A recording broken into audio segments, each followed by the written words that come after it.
written. This is part 2 of 2 In the first part we had seen how the Monaco kingdom was, and how the kinglet and the kingdom was, who all were there, and the inhabitants, and about the taxes, and about the murderer, that how he committed the what is the crime that he did, and what is the punishment. So the first punishment was to cut off the head of the criminal, and afterwards they didn't have the bulletin and an executioner, so they wrote letter to the king of Italy and France. Then they didn't afford it, and afterwards they dismiss the head cut off punishment, and afterwards they alter it as a just to life imprisonment of the criminal. And there was also one of the hitch, means problem, that is no strong prison. That's why they put him and they kept him in one of the prison, that's temporary purpose, and to look after him they appointed the guard. And when a year completed, the king, he looked after the expenditure of the criminal.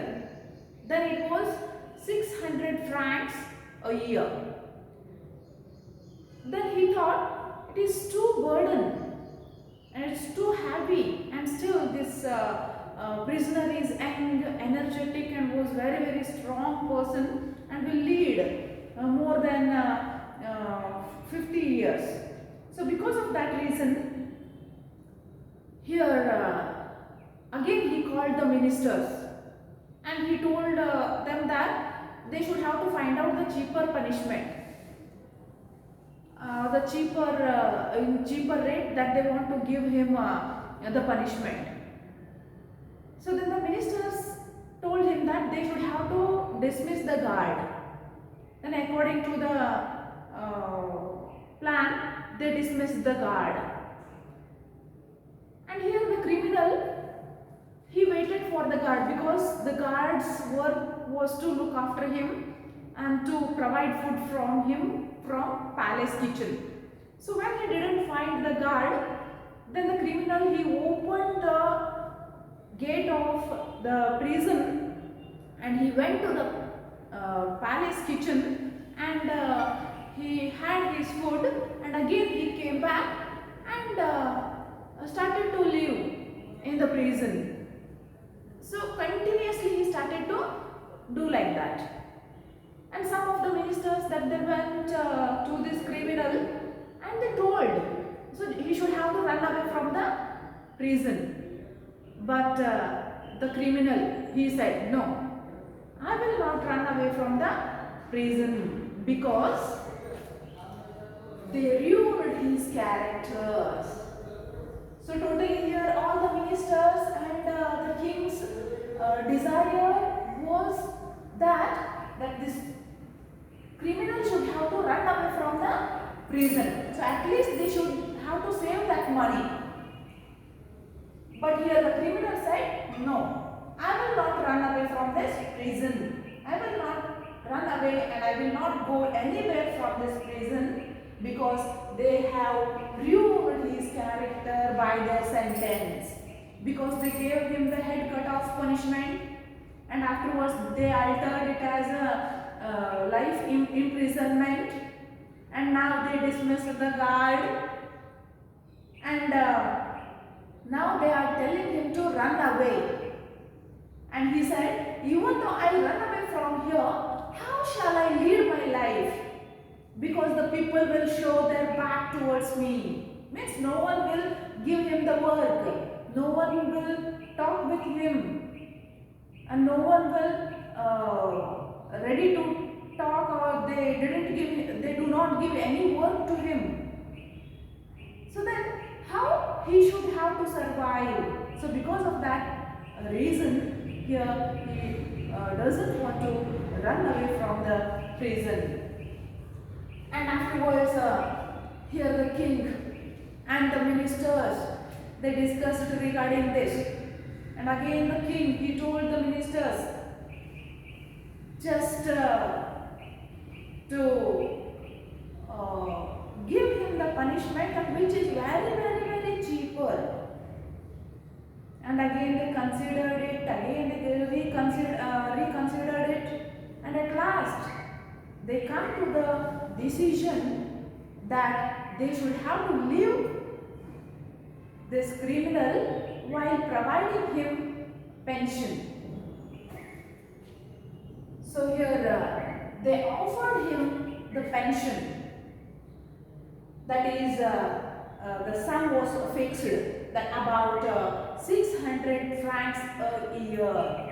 The criminal was called, and they told him that they are ready to pay him 600 francs as his pension. Means until he die, they have to pay the pension to him. Yearly 600 francs they have to pay.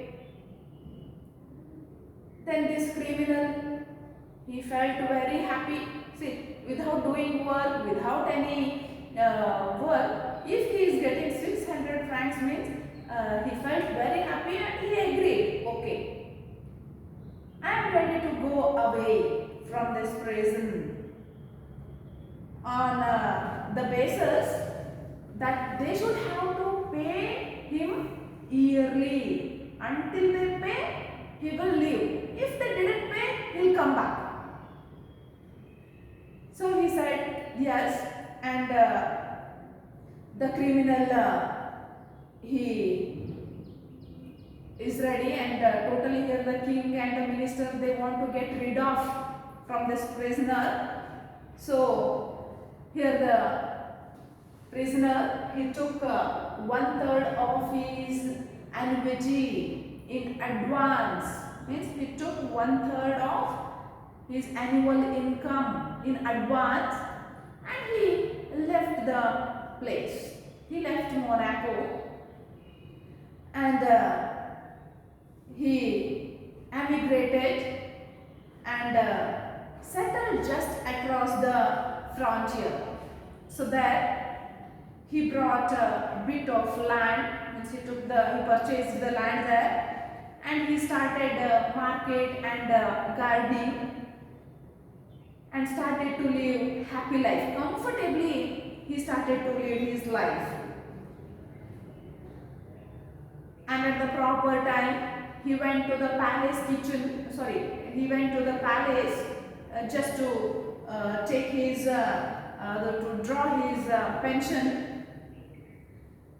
And sometimes he went to the gambling tables.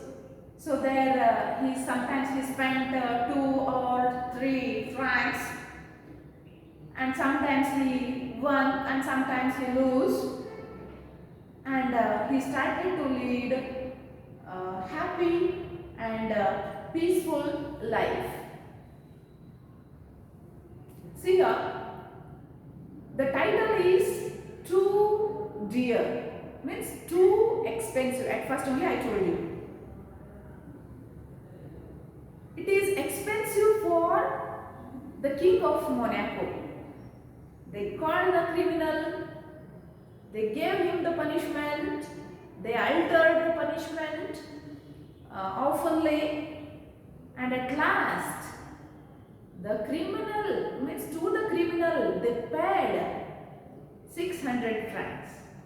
So that's why here Leo Tolstoy, he titled this lesson as too dear, it's too expensive for the king of Monaco.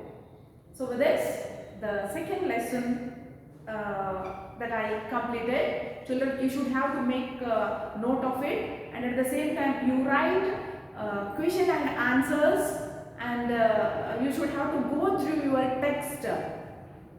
If you didn't understand some of the difficult words in the lesson, so you can call me and you can ask me. Thank you.